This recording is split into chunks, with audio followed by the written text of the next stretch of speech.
तो hello and नमस्कार, स्वागत है दोस्तों आप सभी लोगों का एक और नए वीडियो लेक्चर में। दोस्तों इस लेक्चर में हम बात करने वाले हैं, देखिए इंग्लिश के बहुत ही ज़्यादा जो मोस्ट इंपॉर्टेंट क्वेश्चन है उनके बारे में हम चर्चा करेंगे। देखिए मैंने हिंदी का मॉडल पेपर भी आपको बताया था, साथ ही साथ केमिस्ट्री का भी आपको बताया था। तो इसमें हम बात करेंगे भैया जो हमारा फिर इंग्लिश का जो मॉडल पेपर आता है उसके बारे में हम बात करेंगे। तो चलिए देख लेते हैं भैया हमारे लिए कि हमें जो इंग्लिश में हमें जो इम्पोर्टेंट क्वेश्चन मिलने वाले हैं वो किस तरीके से होंगे और कैसा हमारा जो पेपर का जो प्रारूप होगा वो किस प्रकार का होगा। ठीक है, तो चलिए देखते हैं। सबसे पहले हम चलते हैं अपने स्क्रीन पर।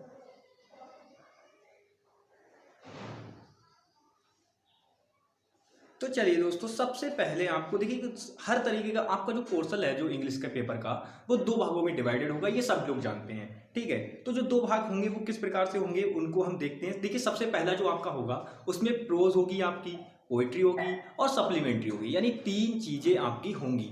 ठीक है, उसके बाद हमें चलो ये तीन चीजें हमारी एक में हो गई। उसके बाद आपकी दो चीजें होंगी किस किस में, एक आपका ग्रामर पोर्शन पूरा अलग होगा, बिल्कुल उसमें ग्रामर होगी और कुछ नहीं होगा। ठीक है, यानी कि ग्रामर से रिलेटेड आपको मैं इसका सॉल्यूशन ऑलरेडी प्रोवाइड करा चुका हूं, तो उसको जरा ध्यान से देख लीजिएगा।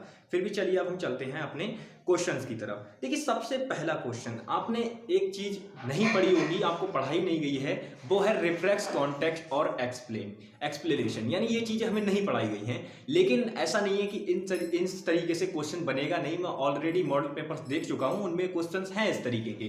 तो ऐसा नहीं है कि आपको अगर आ गए तो नहीं करना पड़ेंगे, लेकिन रिफ्लेक्स, कॉन्टेक्स्ट, एक्सप्लेन जब नहीं हमें कराया गया है तो एक बात ध्यान रखना, ये चीजें आपको करनी नहीं होंगी, लेकिन इनसे रिलेटेड जो उस पैसेज में जो भी क्वेश्चन दिए गए होंगे दोस्तों वो आपको जरूर करने होंगे। अब वो आपको कैसे करने होंगे चलिए वो मैं आपको बताता हूं। तो सबसे पहला मान लीजिए हमें कोई क्वेश्चन दे देता है, when I went university I was my own room, I was given of my own room it to be used happiest hour of the day। मान लीजिए ये कोई पैसेज है। अब मैंने इसको सबसे पहले आपको क्या करना है, कोई भी पैसेज आपको दे दे, कोई भी पैसेज A to Z पूरी प्रोस में से कहीं से भी कोई पैसेज उठा ले, तो आपको करना क्या है, सबसे पहले आपको ये पहचानना है कि ये पैसेज आपने कहीं पढ़ा है क्या, कौन से चैप्टर में पढ़ा है तो उस चैप्टर का नाम आपको पता होना चाहिए। नाम पता है तो फिर उसके राइटर का नाम पता होना चाहिए। ये दो चीजें बहुत इंपॉर्टेंट है। अब मान लीजिए मैंने ये जैसे ही पढ़ा कि व्हेन आई वेंट यूनिवर्सिटी, तो इससे ही मुझे आंकड़ा लग गया कि ये जो क्वेश्चन है हमारे लिए, ये जो हमें पैसेज दिया गया है ये हमारे पहले चैप्टर का है, यानी the portrait of a lady. ठीक है, जिसके राइटर आप अच्छी तरीके से जानते हैं कौन है भैया, खुशवंत सिंह है। अब इतनी ये दो चीजें हमें पता चल गई।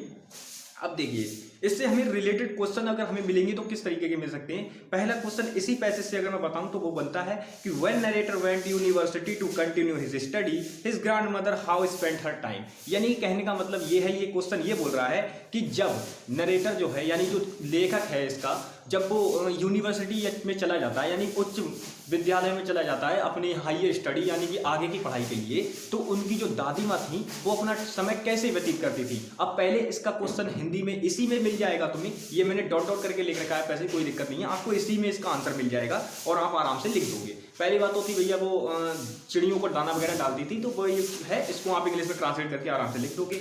सेकंड क्वेश्चन इससे बनता है, write the narrator of the passage and tell name about of the lesson which passage has been taken. ऐसे करके ये क्वेश्चन है, यानी कि इसमें पूछ रहा है जो ये पैसेज हमें दिया गया है, जो ये जो गद्यांश हमें दिया गया है, इसके लेखक कौन है और ये किस चैप्टर से लिया गया है, कौन से शीर्षक से लिया गया है। जो हिंदी में होता है ना बिल्कुल सेम वैसा ही है ये। ठीक है, इसके बाद इतनी बात खत्म। अब उसके बाद हमारे पास आते हैं भैया शॉर्ट टाइप क्वेश्चन, प्रोज से ही रिलेटेड होंगे शॉर्ट टाइप क्वेश्चन। और दोस्तों शॉर्ट टाइप क्वेश्चन आपको कौन कौन से चैप्टर के तैयार कर लेने वो मैं बता रहा हूं, तो तीसरे चैप्टर के आप जरूर देख लीजिएगा। एक तो वो है व्हाट इज फेरोज कर्स, यानी कि जो फेरो थे यानी कि जो टूट के पूर्वज थे उनका जो श्राप था वो क्या था, बहुत इंपॉर्टेंट क्वेश्चन है दोस्तों। ऐसा ही दूसरा है जो नरेटर था उसने अपना क्रिसमस डे कैसे सेलिब्रेट किया था, सेकंड चैप्टर का क्वेश्चन है आपका we are not afraid to die if we can all be together, जो चैप्टर है जिसके राइटर है एलन ईस्ट और गॉर्डन को, ये दोनों याद रखना है। और लेकिन जो कहानी है वो एलन ईस्ट की है, ये बात भी आपको याद रखनी है। ठीक है, तो ये चीजें दो तीन क्वेश्चन है। और दूसरा क्वेश्चन है हमारे लिए why could not narrator's grandmother walk straight, बहुत ही इंपॉर्टेंट क्वेश्चन है भैया। जो लेखक की दादी माँ थी वो सीधा क्यों नहीं चल पाती थी, अरे ऑब्वियसली यार कमजोर थी, बूढ़ी थी, इसीलिए नहीं चल पाती थी। तो आप इसका आंसर बहुत आराम से लिख लोगे। आंसर किस प्रकार से लिखना है इसका, लिखोगे the narrator's grandmother could not walk straight because she is very weak to walk. ठीक है, ये हमें ग्रामर्स के रूल अप्लाई करके लिखना होता है। उसके बाद हम बात करते हैं how did they celebrate their Christmas, मतलब उन्होंने अपना क्रिसमस कैसे मनाया, ये क्वेश्चन है। तो इस क्वेश्चन को भी मैंने अभी आपको बताया कि किस तरीके से इसका आंसर आपको लिखना है, ठीक है। उसके बाद चलिए, उसके बाद हम आगे बढ़ते हैं भैया। उसके बाद देखिए नेक्स्ट क्वेश्चन है how did Sue try to enliven gloomy atmosphere. Gloomy का मतलब होता है जैसे बहुत ही दुखद, ठीक है, बहुत ही दुखद। एटमोस्फियर बोल तो वातावरण, यानी कि जो सुई थी, सुई, ठीक है, सुई जो थी भैया वो जो नरेटर दिखाया है, नरेटर जो है दूसरे चैप्टर का, उसकी बेटी थी, ठीक है, उसकी बेटी थी। तो जब भाई सीधी बात है दुख के वातावरण में थे उस समय में, यार आपके सामने अपनी मौत खड़ी हो तो भाई दुख तो हर किसी को होता है। तो ऐसे वातावरण में, ऐसे नीरस वातावरण में उसकी बेटी ने जो प्रयास किया था उससे बाहर निकलने का, वो क्या प्रयास था? अरे भाई उसने एक पेंटिंग बनाई थी अपनी मम्मी पापा की और उसमें लिख रखा था कि ये दो ऐसे विचित्र प्राणी हैं जिनको देखकर बहुत हंसी आई है, मैं तो बहुत हंसी हूँ, अब मुझे नहीं पता। और फिर नीचे उसने संदेश भी लिख रखा था ये कि मैं आप लोगों से बहुत ज्यादा प्रेम करती हूँ, ये प्रकार का था। तो इसको इंग्लिश में आप ट्रांसलेट करके आराम से लिख लीजिएगा। और चौथा क्वेश्चन था व्हाट इज फेरोज कर्स, ये मैंने भी आपको बताया था। अब फेरो का कर्स क्या था उनका भैया श्राप। तो श्राप ये था अगर कोई टूटी बॉडी को परेशान करेगा या उसके साथ छेड़छाड़ करेगा तो वो अवश्य ही बहुत ज्यादा बड़ी प्रॉब्लम में फंस जाएगा या वह मर भी सकता है, ये कुछ उसका श्राप था। तो इसको जरा ध्यान से देख लीजिएगा। उसके बाद हम बढ़ते हैं लॉन्ग टाइप क्वेश्चन पर। तो लॉन्ग टाइप क्वेश्चन में आपको क्या मिलेगा? सबसे पहला है राइट और describe friendship between Khushwant Singh, यानी कुशवंत सिंह और उनकी दादी माँ के बीच जो मित्रता थी उसके बारे में आपको डिस्क्राइब करना है। यानी कि चैप्टर का अगर आपको सारांश पता है तो आई होप कि आप बहुत आराम से ये लिख दोगे। कैसे करके लिखना है? देखिए सबसे पहले आपको क्या लिखना है, सबसे पहले आपको मेन चीज ये लिखनी है कि भैया जो कुशवंत सिंह और जो उनकी दादी थी उनके बीच मित्रता शुरू कैसे हुई। तो शुरू इस प्रकार से हुई थी कि उनके भैया सीधी बात जब उनके माता पिता उनको छोड़कर शहर चले गए थे, क्योंकि वो शहर में सेटल होना चाहते थे इसलिए उन्हें छोड़कर चले गए थे। तो वो दादी माँ के साथ गांव में रहते थे। अब गांव में रहते थे तो दादी माँ उनका सारा काम देखती थी, उन्हें स्कूल के लिए तैयार करती थी, उन्हें जल्दी उठाती थी सुबह।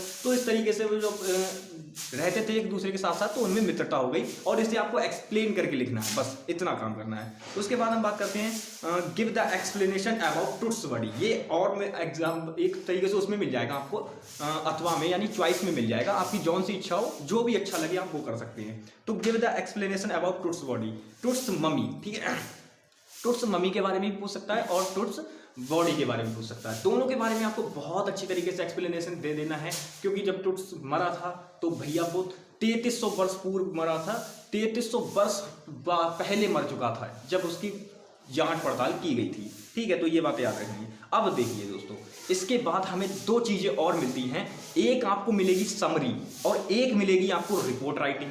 अब रिपोर्ट राइटिंग आपको कैसे करना है ये तो आपको समझाया ही नहीं गया, बस केवल बता दिया गया है, लिखवा दिया गया है, लेकिन समझाया नहीं गया है आपको। तो ये कैसे करके करना है? तो देखिए रिपोर्ट राइटिंग का एक तरीका होता है, बिल्कुल आपको सिंपल क्या करना है, पहले लिखना है कि अपना नाम लिखना है, ठीक है। आप जिस भी न्यूज़ चैनल से बिलोंग करते हो उसका नाम लिख दो, कोई भी से नहीं करते तो कोई जो आपको अच्छा लगे वो लिख दीजिए। और उसके बाद अपना रिपोर्टर का नाम लिख दीजिए, रिपोर्टेड बाय अपना नाम लिख दीजिए फिर। और उसके बाद जो भी आपको उस चीज़ के बारे में जानकारी है, मान लीजिए आपसे ताजमहल पे करवा रहा है तो आप लिख दीजिए report about Taj Mahal, reported by ये अपना जो भी नाम है आपका और इस चैनल से बिलोंग कर रहे हैं, और ऐसे करके आप लिख दीजिएगा। उसके बाद जो भी आप जानते हैं उस चीज़ के बारे में, जो भी आप जानते हैं A to Z वो लिख दीजिएगा, ठीक है। उस प्रकार से आपकी कॉपी में लिखा हुआ होगा, उसको ध्यान से देख लीजिएगा एक बार। उसके बाद हम बात करते हैं समरी क्या होती है। समरी में देखिए आपको बिल्कुल छोटे छोटे एरर्स फाइंड करने होंगे। एक पैसेज आपको दे देगा, कितना भी बड़ा दे सकता है, वो उसके ऊपर डिपेंड करता है। उनमें से आपको एरर फाइंड करने होंगे, जैसे जहां पर कॉमा नहीं लगा होगा, आपको लगता है कि यहाँ पे कॉमा यूज होगा तो वहां पे आपको कॉमा यूज करना है। अगर मान लीजिए जहां पे आपको दिख रहा है कि हाँ यहाँ पे फुल स्टॉप यूज होना चाहिए बट इन्होंने नहीं किया है, तो वहां पर भी आप फुल स्टॉप यूज करोगे। अगर मान लीजिए कुछ जगह ऐसी हैं कि जहां पर कैपिटल लेटर बनना चाहिए लेकिन वहां पे उन्होंने स्मॉल लेटर बना रखा है, तो उसको भी आपको फाइंड करना है। ये चीजें ग्रामर के अंतर्गत आती हैं, लेकिन इन्हें हमने क्या किया है, प्रोज पोएट्री सप्लीमेंट्री के बीच में ही रख दिया है, ठीक है। इतनी बात हो गई। अब इसके बाद आगे बढ़ते हैं पोएट्री में। भैया पोएट्री में क्या होगा, आपके लिए सिंपल एक पैसेज देगा, उससे रिलेटेड जिस तरीके के क्वेश्चन उसमें थे उसी से रिलेटेड दे देगा। अब देखिए उसमें क्या करेगा, उसमें राइटर पूछ रहा था, नरेटर पूछ रहा था, इसमें पोएट पूछेगा, ठीक है। इतनी बात है। उसके बाद हम बात करते हैं सेंट्रल आइडिया पूछेगा। सेंट्रल आइडिया आपको 3 के कर लेना है, 3 ही चैप्टर है, ठीक है। 3 में से आपको 2 के क्लियर रखना है, आप फोटोग्राफ और द लेबरनम टॉप, इनके 2 के क्लियर रखना है, 1 का जरूर मिलेगा, बस बात खत्म, ठीक है। उसके बाद देखिए इंग्लिश पेपर 2022। अब सेंटर आइडिया लिखते कैसे ये मैं नेक्स्ट वीडियो में जब भी बताऊंगा आपको तब बताऊंगा, ठीक है। चलिए सबसे पहले अब हम उसके बात करते हैं, आगे चलते हैं, ठीक है। ये हमारा पोइट्री भी हो गया भैया। उसके बाद सप्लीमेंट्री में देखिए किस प्रकार के क्वेश्चन मिलेंगे। जैसे मान लीजिए पहला क्वेश्चन आपको मेरे शॉर्ट आंसर आपको किस प्रकार से मिलेंगे इसमें। तो शॉर्ट आंसर पहले आपको देखिए, पहला क्वेश्चन होगा why does narrator mention Khostov uncle which character highlighted in story. जो देखिए ये वो वाला चैप्टर का है the summer of the white house, ठीक है, जिसमें अरम और मुराद की कहानी है। जो मुराद है वो बहुत ही मतलब होनहार लड़का होता है, लेकिन बट उसे सब ऐसा ही समझते हैं कि ये बस मजाकिया किस्म का लड़का है, बट ऐसा होता नहीं है। वो बहुत ही ज़्यादा इंटेलिजेंट और बहुत होनहार लड़का होता है, ठीक है। वो सब जानता है अच्छी तरीके से। तो एक हॉर्स राइडिंग का इसमें जिक्र किया गया है, तो उसी के बारे में आपसे क्वेश्चन पूछता है। तो आपको बिल्कुल अगर इसकी स्टोरी पता होगी तो बिल्कुल आप छोटे छोटे आंसर्स इसके बहुत आराम से लिख दोगे। ये क्वेश्चन है। दूसरा है how did अरम describe his solo ride. जब अरम अकेले घोड़े पर घुड़सवारी कर रहा था तो उसके बारे में आपको एक्सप्लेन करना है कि उसके साथ क्या क्या हुआ। अरे भाई घोड़ा उसे बार बार गिरा दे रहा था, जब वो घोड़े पे बैठ रहा था तो उससे घोड़ा चलाया भी नहीं जा रहा था। तब उसे मरम सजेस्ट करता है कि उसे किक मारो उसके मसल्स पर, तब वो आगे बढ़ेगा। तो वैसे जैसे ही किक मारता है तो घोड़ा उसे गिराकर नीचे भागने लगता है, यानी कि डाउन द रोड दौड़ने लगता है। ये क्वेश्चन है इस प्रकार से। How react mister Dorsling when the narrator said I am mister S daughter. ये क्वेश्चन है भैया आपका सीधे सीधे बताओ तो द एड्रेस चैप्टर का, जिसकी लेखक है मार्गा मिंको, ठीक है। अब ये चैप्टर जो है दोस्तों, ये चैप्टर बहुत ही ज्यादा इंपॉर्टेंट है, क्योंकि इसमें क्या है कि एक बेटी का अपनी माँ के प्रति प्रेम दिखाया गया है, ठीक है, कि उसकी चीज़ों से उसे कितना लगाव है। हालांकि जब वर्ल्ड वॉर खत्म हो जाता है तब वो उस चीज़ों को देखने के लिए जाती है और वो रिकॉग्नाइज भी कर लेती है कि हाँ ये चीज़ें मेरी माँ के द्वारा हैं। जैसे वो टेबल का जला हुआ जो कॉटन का क्लोथ होता है वो उसको देखकर पहचान लेती है कि हाँ वूलन का क्लोथ होता है, सॉरी, तो उसे देखती वो पहचान लेती है कि हाँ ये उसी की माँ के द्वारा बनाया हुआ है, ठीक है। उसके बाद देखिए आगे चलिए दोस्तों, आगे चलते हैं। Why was the narrator able to recognize our family woolen towel cloth। देखिए इसी से रिलेटेड क्वेश्चन भी बन के आ गया हमारे लिए इस प्रकार से, ठीक है। उसके बाद नेक्स्ट क्वेश्चन आपको इस प्रकार से हो सकता है, how did the old lady satisfied with रंगा। ये तीसरे चैप्टर से क्वेश्चन है, रंगास मैरिज, ठीक है, रंगास मैरिज, जिसका लेखक है वेंकटेश्वर लिंगर, ठीक है, ये वाला। तो इसमें बिल्कुल बहुत ही आराम से आप कर दोगे। उसके बाद है why was mister brown speechless for some movement.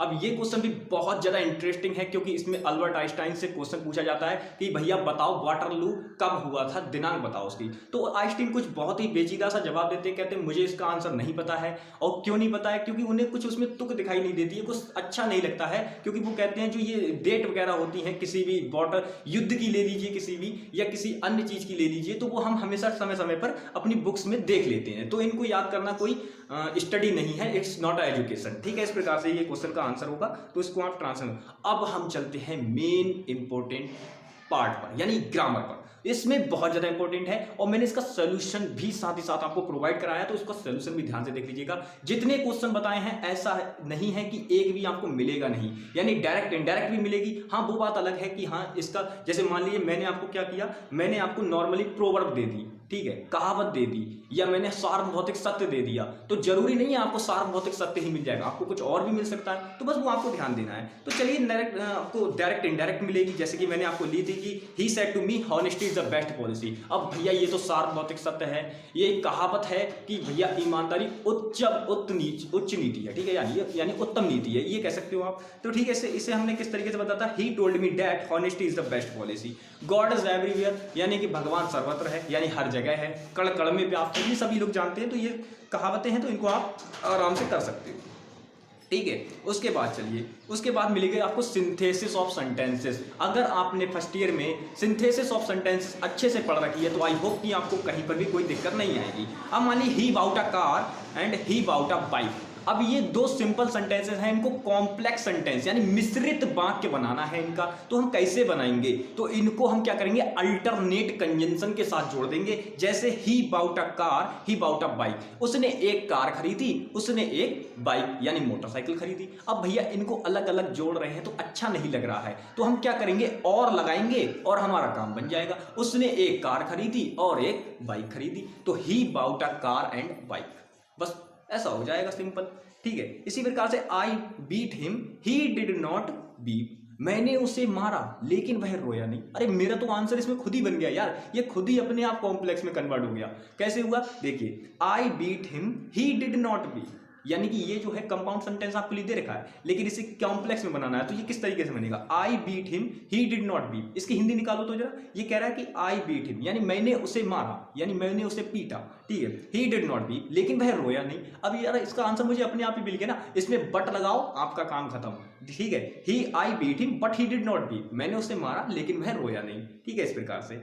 अब इसके बाद बात करते हैं ट्रांसफॉर्मेशन ऑफ सेंटेंसेस की। तो ट्रांसफॉर्मेशन ऑफ सेंटेंसेस में आपको किस तरीके से मिलेगा, देखिए ऐसा हो सकता है कि आपको वर्ब दे दे और उसका बोले कि इसका नाउन में चेंज करो, यानी नाउन में ट्रांसफॉर्म कर दो। नाउन में ट्रांसफॉर्म करोगे तो वर्ब अलग से लगानी पड़ेगी। जैसे मान लीजिए he advised me to leave bad habit, उसने मुझे सलाह दी कि बुरी आदतें छोड़ दो, ये है। अब देखिए इसे हम ट्रांसफॉर्म कैसे करेंगे, इसमें हमें वर्ब दे रखी है, हमें उसे नाउन में चेंज करना है, नाउन में ट्रांसफॉर्म करना है। तो हम कैसे करेंगे, ही गेव एडवाइज्ड, ठीक है, क्योंकि एडवाइज्ड था तो हम क्या करेंगे, थर्ड फॉर्म लगाएंगे, यानी कि he gave advise me to leave bad habits, यानी कि उसने मुझे सलाह दी, सलाह देना। अब यहाँ पे गेव लगेगा, दे रहे हैं ना सलाह, तो गेव लगाएंगे, यानी कि he gave advise me to leave bad habits, इस प्रकार से, ठीक है। उसके बाद आपको डिग्री कंपैरिजन में अब मिल जाएगा आपको सुपरलेटिव, कंपैरेटिव और आपकी जो भी 3 प्रकार की डिग्रियां होती हैं, तो उनको आप ध्यान से देख लीजिएगा बिल्कुल। पॉजिटिव डिग्री, सुपरलेटिव डिग्री और कंपैरेटिव डिग्री, ठीक है। इनका क्रम होता है, पॉजिटिव होती है, फिर कंपैरेटिव होती है और फिर आपकी सुपरलेटिव होती है, ये आपका क्रम होता है। तो देखिए कोई भी डिग्री दे दे आपको बहुत अच्छे से पहचानना बताया गया है, तो आप उनको देखकर बता सकते हैं आराम से। उसके बाद सिंटैक्स भी आपको मिलेगा भैया, ऐसा नहीं है कि सिंटैक्स नहीं मिलेगा, सिंटैक्स भी मिलेगा। तो सिंटैक्स में हम क्या करेंगे, honesty is the best policy. तो जब ध्यान रखना दोस्तों, जहां पर आपको ये हम बोलते हैं हॉनेस्टी, बट होता नहीं है, होता क्या है, ऑनेस्टी होता है, ऑनेस्टी, एच यहाँ पर साइलेंट रहता है। तो एक बात ध्यान रखना, सिंटैक्स का एक रूल होता है, जहां पर भी आपके हिंदी वर्णमाला के स्वर आ जाएं, हिंदी वर्णमाला के, इंग्लिश की तो मैं बात ही नहीं कर रहा हूं। हालांकि आप बोलोगे कि हाँ ओ आ रहा है दूसरे नंबर पे, क्योंकि एच तो साइलेंट हो गया आपका, लेकिन मैंने बोला हिंदी वर्णमाला के जहां पर भी आपको स्वर आ जाएंगे तो वहां पर आपका एन का प्रयोग किया जाता है। बट मैंने तो यहाँ पे honesty is the best policy लिखा है, तो मुझे एरर मिल गया, तो मैं क्या करूंगा, एन हॉनेस्टी, ठीक है, an honesty is the best policy, ये इसका आंसर हो जाएगा। उसके बाद है Ramayana is most famous book. Ramayana जो है वो बहुत ही प्रसिद्ध बुक है, बिल्कुल भैया बहुत ही प्रसिद्ध किताब है।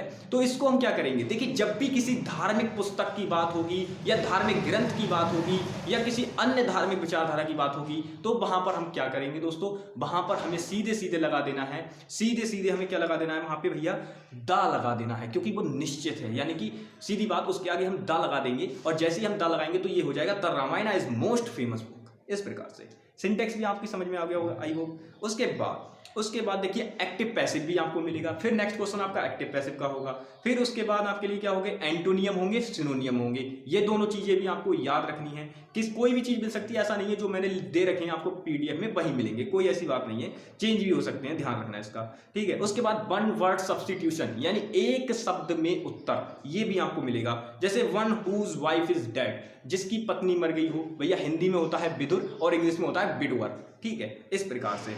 ईडियम फ्रेसेस भी मिलेंगे आपको, यानी मुहावरे, लोकोक्तियां जिसे बोलते हैं, मुहावरे तथा लोकोक्तियां। जैसे हार्ट टू आर्ट, मतलब बहुत पक्का, ठीक है, तो you are my heart to heart, ठीक है, हार्ट टू हार्ट फ्रेंड, यानी तुम मेरे पक्के दोस्त हो। इस प्रकार से आप जो इच्छा करें वो बना सकते, कोई दिक्कत नहीं है। उसके बाद चलिए आगे चलते हैं भैया। आगे है अ वाइट एलिफेंट, इसका मतलब एक सफेद हाथी नहीं है भैया, इसका मतलब है महंगी वस्तु, महंगी वस्तु। अब देखिए फरारी कार है, वो एक गरीब परिवार के लिए महंगी वस्तु है, यानी कि हम इसे इस प्रकार से लिख सकते हैं कि Ferrari car is a white elephant for a poor family, ठीक है, इस प्रकार से हम लिख सकते हैं। इसके बाद आएगा आपको लेटर लिखने के लिए आएगा दोस्तों। लेटर लिखने के लिए आएगा, दो प्रकार से हो सकता है, या तो हेल्थ मिनिस्टर के लिए आ जाएगा, ठीक है, या आपके लिए प्रिंसिपल के लिए आ जाएगा, टू दे की लीव के लिए स्कूल से, कोई भी तरीके से दे सकता है, आप बहुत आराम से कर दोगे क्योंकि आपको करा रखे हैं ऑलरेडी, ठीक है। उसके बाद हम बात करते हैं राइट एन आर्टिकल। आर्टिकल और ऐसे बिल्कुल सेम होता है, आपको छोटे छोटे पार्ट में डिवाइड करके हेडिंग में आपको लिखना है, यानी कि एक हेडिंग बनाओगे फिर उसमें लिख दोगे, फिर एक हेडिंग बनाओगे फिर उसमें लिख दोगे, ऐसा ही तो ऐसे में करते हो, सिंपल उसी की तरह है, ठीक है। आर्टिकल लिखना है इंडिया पॉपुलेशन, यानी कि भारत की जनसंख्या के बारे में, और है साइंस बिस एंड कर्स, यानी कि विज्ञान अभिशाप और वरदान, ठीक है। कंप्यूटर का महत्व जो कि हिंदी में भी मिला था हमको, वो भी आप देख लीजिएगा। उसके बाद द फार्मर और स्कूल, ये भी बहुत इंपॉर्टेंट टॉपिक है। फिर आपको लास्ट क्वेश्चन मिलेगा translate into English. Translate into English बहुत ही इंपॉर्टेंट है, जरूरी नहीं है कौन सी स्टोरी आपको दे दे, कुछ पता नहीं है, ठीक है। तो अपने दिमाग से मैंने ये स्टोरी ली थी, तो ऐसा नहीं है कि हमें कुछ भी दे दे, हमारी अगर वर्ड पावर अच्छी है तो हम बहुत आराम से बना लेंगे उसको, ठीक है। और नॉर्मली ये बात ध्यान रखना, अगर आपने ग्रामर के ऊपर का अगर 95% पोर्शन पूरा सही कर रखा है तो इसमें तो देखता ही नहीं है, आपको बिल्कुल हवा में नंबर देगा इसको। अगर 5 नंबर की है तो 4 तो पक्के देगा, ये बात ध्यान रखना, ठीक है। तो चलिए दोस्तों, आज की वीडियो में बस इतना ही, मिलेंगे नेक्स्ट वीडियो में, तब तक के लिए bye bye, take care and Jai Hind.